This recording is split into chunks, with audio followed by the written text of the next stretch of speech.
Hello everyone, and welcome back to our series of classes on October holiday traditions and magic, focusing on the history, games, songs, crafts, and recipes of Samhain, All Hallowtide, and Halloween. We are picking up where we left off last week, so if you're watching this video, thanks for coming back. And I hope that you are enjoying the information that we have passed on so far. A disclaimer for these particular classes.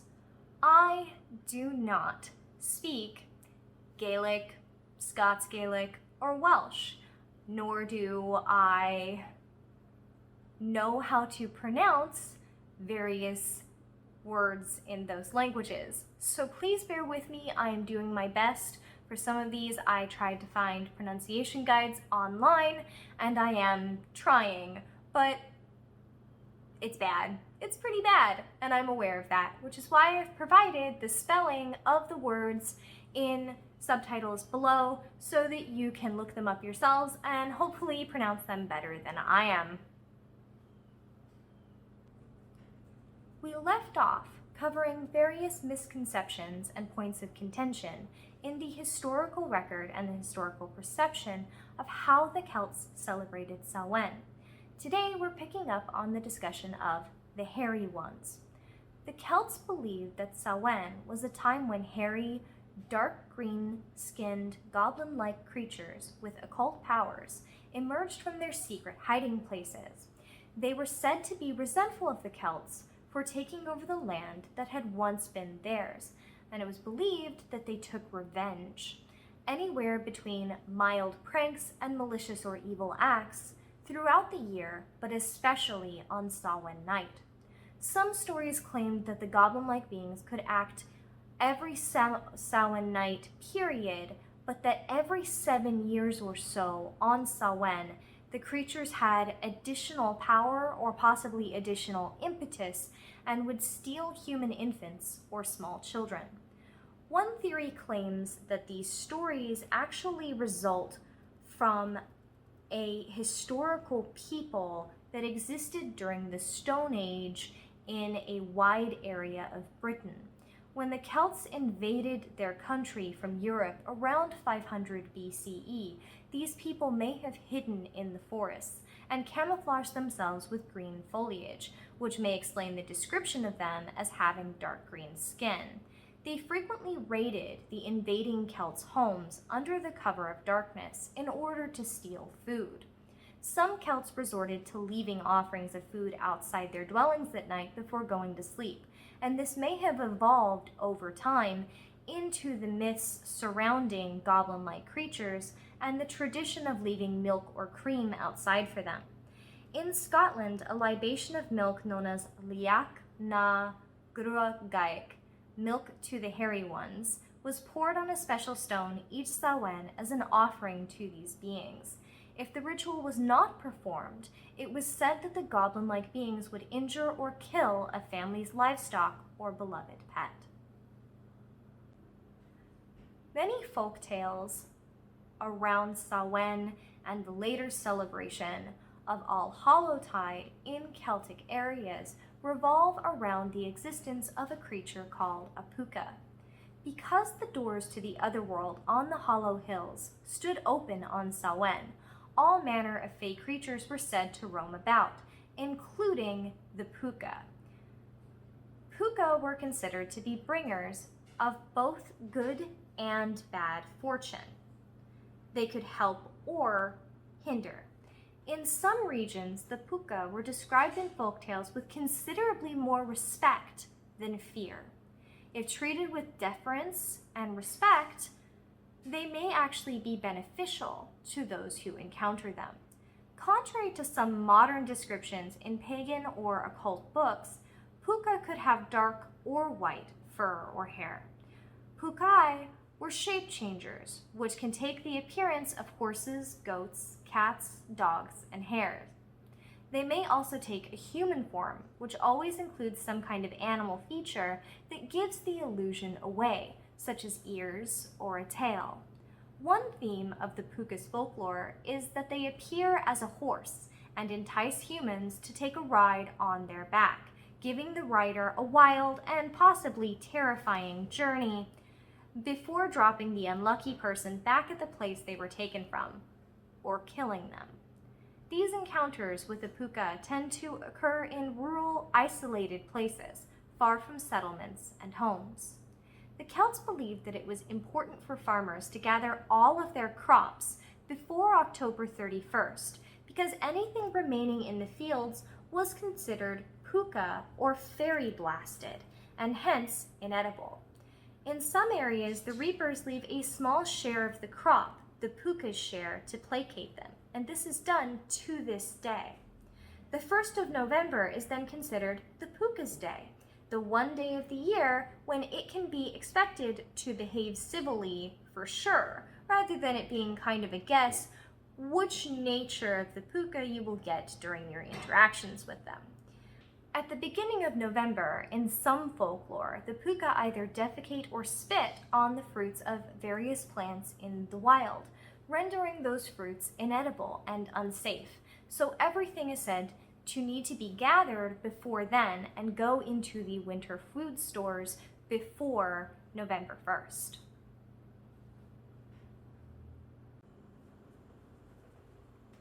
So let's discuss the Roman invasion of the Celtic lands and how that influenced the development of Samhain and the development of All Hallowtide.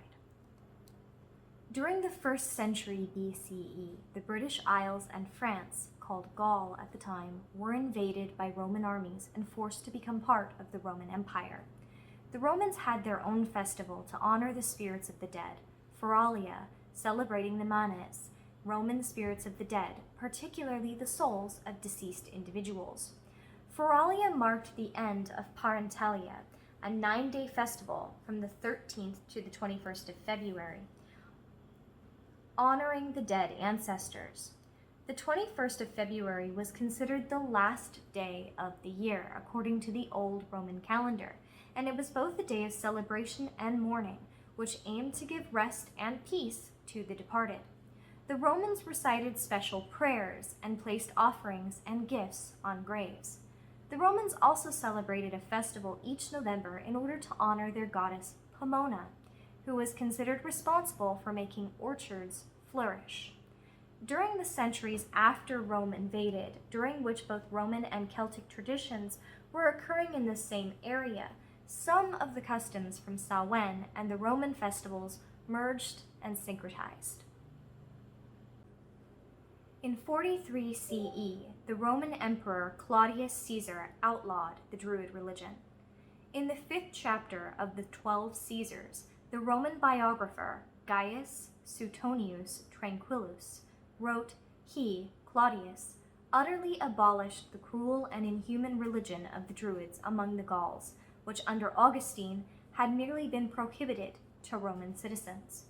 Then, in 61 CE, the Roman army, under the command of the military governor Suetonius Paulinus, invaded the island of Anglesey in modern-day Wales in order to forcibly abolish the Druid religion. The island of Anglesey was considered one of the centers of the religion. The Roman army massacred the Druids and burned the sacred oak groves down. The Druid religion then went underground. In 313 CE, the Emperor Constantine issued the Edict of Milan, which accepted Christianity. 10 years later, Constantine declared the new religion of Christianity to be the lawful religion throughout the Roman Empire. With the Roman army committing genocide against the Druids and their religion outlawed, it is debatable how many survived to pass down their religion in secret.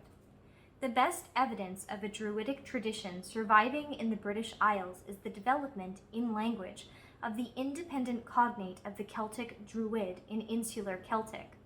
The Old Irish Druidic survives in the meaning of magic and the Welsh Draw, which means seer. While the Druids as a priestly caste were no longer in the written record of Wales by the 7th century CE, the role of Drw, meaning seer, persisted in medieval Wales into the 13th century. Additionally, a 4th century CE collection of imperial biographies known as the Historia Augusta, which may be largely satirical, contains 3 short passages involving Gaulish women called Dryades, which Philip Freeman, a classics professor, translates as druidesses. He wrote that, in all of these, the women may not be direct heirs of the druids who were supposedly extinguished by the Romans, but in any case they do show that the druidic function of prophecy continued among the natives in Roman Gaul. Additionally, female druids are mentioned in later Irish mythology, including the legend of Finn mac Cumaill, who, according to the aforementioned 12th century folktale, the Macnig Martha Finn, the boyhood deeds of Finn, is raised by the woman druid Bodmal and her companion, another wise woman. Sulpicius Severus's 4th century Vita of Martin of Tours relates how Martin encountered a peasant funeral, carrying the body in a winding sheet, which Martin mistakenly believed was for some form of druidic rite of sacrifice. Quote, because it was the custom of the Gallic rustics, in their wretched folly, to carry about through the fields the images of demons veiled with a white covering. End quote. Before the battle of Culdrumene, a druid was said to have made an herbe drutiad, a fence of protection, around one of the armies. In Adamnan's Vita of Columba, from around circa 697 to 700 CE, 2 druids act as tutors to the daughters of Loeger mac Niel, the High King of Ireland. They are depicted as endeavoring to prevent the progress of St. Patrick and St. Columba by raising clouds and mist. The story of Vortigern, as reported by Nennius in the 9th century CE, provides evidence of druidic survival in Britain after the Roman arrival. He wrote that after being excommunicated by Germanus, the British leader Vortigern invited 12 druids to assist him. So it can be surmised from these records that some form of druid religion persisted past the outlawing of it. Over time, the practices of Samhain and the new Roman Christian phase and the older Roman religion blended and syncretized and merged, developing into new cultural expressions. Now let's move into the development of All Hallowtide. All Hallowtide, also called Hallowtide, All Saints' Tide, or the Hallowmas season, is the Western Christian season encompassing the Triduum of All Saints' Eve, called Halloween, All Saints' Day, called All Hallows, and All Souls' Day. Some traditions also include the International Day of Prayer for the Persecuted Church, which is observed on the first Sunday of November, and Remembrance Sunday, which is observed on the second Sunday in November. The period begins on the 31st of October annually. All Hallowtide is used to venerate and remember the dead, including martyrs, saints, and all mourned for departed. In the 7th century, Pope Boniface IV formally started what would later be known as All Saints' Day on May 13th in 609 CE, when he dedicated the Pantheon in Rome as a church in honor of the Virgin Mary and all martyrs. In 731 CE, Pope Gregory III had a chapel dedicated to all the saints, built inside the Church of St. Peter's of Rome. He then declared that every November 1st, a Mass and special service would be celebrated there. This custom was continued from that date forward, but in Rome alone. In 837 CE, during the rule of Charlemagne's son, the Emperor Louis the Pious introduced the November 1st Mass for all of the saints into Carolingian territory. Henceforth, November 1st became All Saints' Day. All Saints' Day was then made a religious obligation throughout the Frankish Empire. Elsewhere, other dates were observed for the holiday even later, with the date in Ireland being the 20th of April.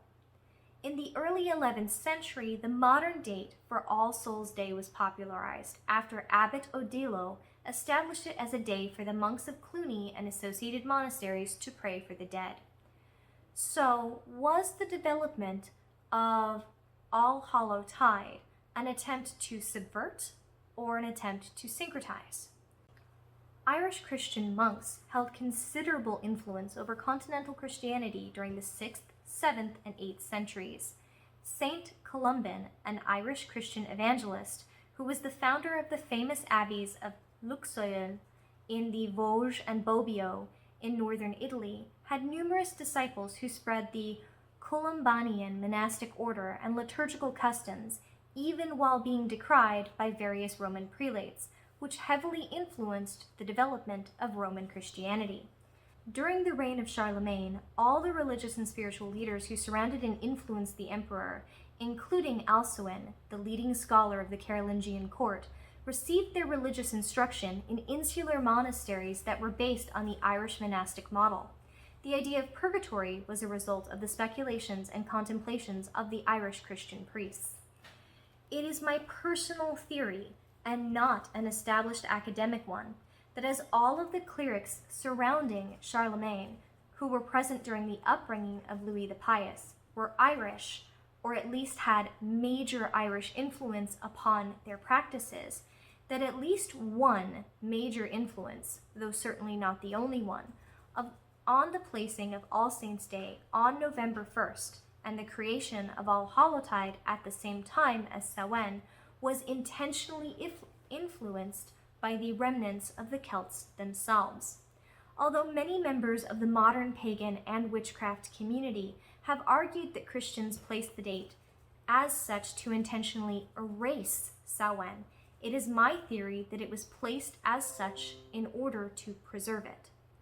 If the Irish priests knew that their people would be celebrating and mourning the dead during that time period, and suggested to those in power that an established, recognized, and permitted celebration be put in place that also celebrated and mourned the dead, that would allow for a more peaceful coexistence of the two faiths, and a not so subtle veil to be pulled over the existing pagans to protect their holiday and allow it to continue. Regardless of whether the Irish Christians were purposefully attempting to protect the old ways, they were certainly influenced by them. One cannot fully divorce oneself from the culture of their origin. The traditions had an influence over the development of the Christian All Hallowtide, intentional or not. By the end of the 12th century, All Hallowtide had become holy days of obligation across Europe and involved such traditions as ringing church bells for the souls in purgatory. It was custom for criers dressed in black to parade through the streets, ringing a bell of mournful sound and calling on all good Christians to remember the poor souls in purgatory. On All Hallows' Eve in medieval Poland, believers were taught to pray out loud as they walked through the forests in order that the souls of the dead might find comfort in their company. Some priests of the Christian Church encouraged their congregants to observe All Hallows' Eve through a vigil that would prepare them with prayers and fasting prior to the feast day itself. They would hold vigil services known as the Vigil of All Hallows or the Vigil of All Saints. And after the service, there would be festivities and other entertainment, followed finally by a visit to the graveyard or cemetery, where flowers and candles were often placed on the graves of the beloved dead in preparation for All Saints' Day, also called All Hallows. Households in Austria, England, and Ireland often had candles burning in every room, especially in the windows, in order to guide the souls of the beloved dead back to visit their earthly homes. These were called soul lights. Many Christians in mainland Europe, especially in France, believed that once a year on All Hallows' Eve, the dead of the churchyard rose for one wild, hideous carnival called the Dance Macabre, which has often been depicted in church decoration. The Dance Macabre was sometimes reenacted at village pageants and at court masques, with people dressing up as corpses from various strata of society. It is possible that the combination of the Samhain festival and the Dance Macabre may have been the origin of modern-day Halloween costume parties. On the night of All Hallows Eve in France, some Christian families prayed beside the graves of their loved ones, setting down dishes full of milk for them. In Italy, some families left a large meal out for ghosts of their relatives before they departed for church services. In Spain, special pastries were baked, known as huesos de santo, the bones of the holy, and the families placed them on the graves of the churchyard, a practice that continues to this day. On All Hallows Eve in the 19th century, in some rural parts of England, families would gather on hills, and one family member would hold aloft a bunch of burning straw on a pitchfork, while the rest knelt around the family member in a circle, praying for the souls of relatives and friends until the flames went out. This was known as Teenlay. Other fire-related customs that persisted past the bonfires of the ancient Celtic Samhain included the Tyndall fires in Derbyshire and the all-night vigil bonfires in Hertfordshire, which were lit to pray for the departed. The rising popularity of Guy Fawkes Night, celebrated on the 5th of November, from 1605 CE onward, saw many All Hallows Eve fire traditions appropriated by that holiday instead, and All Hallows Eve popularity waned in Britain, with the noteworthy exception of Scotland, where the Samhain bonfires remained popular. All Saints, which followed, was one of the grand feasts of the church year, and one of the 4 days recommended for the administration of baptism in the Anglican Church. The Holy Roman Catholic Church encouraged All Saints feasts to be given for the saints and martyrs who had not been recognized, and so did not have their own dedicated feast days. On All Saints' Day, many Christians would visit graveyards and cemeteries in order to place flowers and candles on the grave of their loved ones. This is still a common practice in countries such as Spain, Poland, the Philippines, as well as certain parts of the United States heavily influenced by Roman Catholicism, such as Louisiana and Maryland. For Roman Catholic Christians, attending Mass, Eucharist, Holy Communion, and/or the Lord's Supper is compulsory on All Saints' Day, as it is a holy day of obligation. The final day of All Hallowtide, All Souls' Day, focuses on honoring all of the forgotten dead.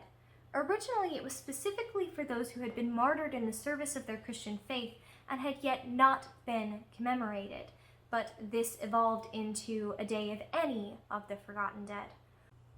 Like All Hallows Eve and All Saints' Day, participants often attend Mass and visit the graves of their deceased loved ones, placing flowers and lighted candles there. In England, a popular tradition associated with All Souls' Day was and is again called souling, which I will get into a little bit later, either in this class or in this class series. Historically, in France, on All Souls' Day, the burial fraternities decorated the churchyard and graveyard, and then priests led a procession around the graveyard and blessed the graves. In France, this is called Jour des Morts. All Souls' Day was also extremely popular in Italy. In the Italian city of Naples, it is an old All Souls' Day custom for people to write their names with pencil upon the tombs of their dead loved ones. In modern times, people have been known to leave business cards instead. In the 14th century, many families in southern Italy prepared All Souls' Day feasts for the dead every year, most notably in the city of Salerno, where this custom was elaborate and elegant. A banquet would be prepared and put out on a finely decorated table in a house, and then all family members would leave for church. The family would spend the entire day at church, singing and praying and celebrating. The unattended house was deliberately left unlocked and open in order to enable the spirits to enter and participate in the feast. It was considered a bad omen and a sign of ill fortune to come if the dead refused to partake of a family's hospitality. It was thought it meant that the dead disapproved of the family and either wouldn't provide protection or might actively do harm against them. It was very likely that the feasts were consumed by the poor of the area, but also quite likely that the Italian families who set out the feasts in the first place knew this and still considered the food as going to the beloved dead, even if by the mouths of the poor. The Roman Catholic Church officially banned the practice in the 15th century, saying that it had pagan undertones, which, to be fair, it does. Some historians claim that in the Middle Ages, churches that were too poor to display the relics of martyred saints on All Hallowtide let parishioners dress up as saints instead. Some Christian churches, in particular Protestant ones that did not permit Halloween, still encouraged children to dress up as biblical figures and attend festivities at the church rather than participate in what they consider a pagan holiday. In England, All Hallows' Day was abolished by the Reformation, which occurred from 1517 CE to 1648 CE, a major movement within Western Christianity in the 16th century Europe that posed a religious and political challenge to the Catholic Church and in particular to papal authority. The Reformation claimed that All Hallows' Day was too pagan and that communion with the beloved dead and with other spirits was not a practice permissible for God-fearing Christians to be engaging in it. Protestants berated the concept of purgatory as a popish doctrine, incompatible with their notion of predestination. They said the souls traveling about on All Hallows' Eve could not be the returning souls journeying from purgatory on their way to heaven, and instead the so-called ghosts were actually evil spirits. This belief persists in many Protestant churches to this day, who do not allow their congregation to participate in Halloween. Other Protestants continue to believe in an intermediate state for souls, although they did not call it purgatory, instead referring to it as Hades or the bosom of Abraham. They continue to observe the original customs, especially souling, candlelight processions, and the ringing of church bells in memory of the dead. Both perspectives on the matter in the Protestant Church believe that, whether or not human souls were on the move, evil spirits and witches definitely were. So barns and homes were blessed to protect people and livestock from the effects of these malicious spirits and witches. All Hallows' Eve was only officially reinstituted in England in 1928 CE, on the assumption that the pagan practices associated with Halloween had ceased. To this day, some Protestant Christians celebrate All Hallows' Eve as Reformation Day, a day to remember the Protestant Reformation. This is due to Martin Luther having nailed his 95 Theses to All Saints' Church in Wittenberg on All Hallows' Eve. Often, harvest festivals or Reformation festivals are held on All Hallows' Eve, in which children dress up as Bible characters or reformers. Protestants also provide gospel tracts to the participants or give the children scripture candy. All Hallowtide coming to North America.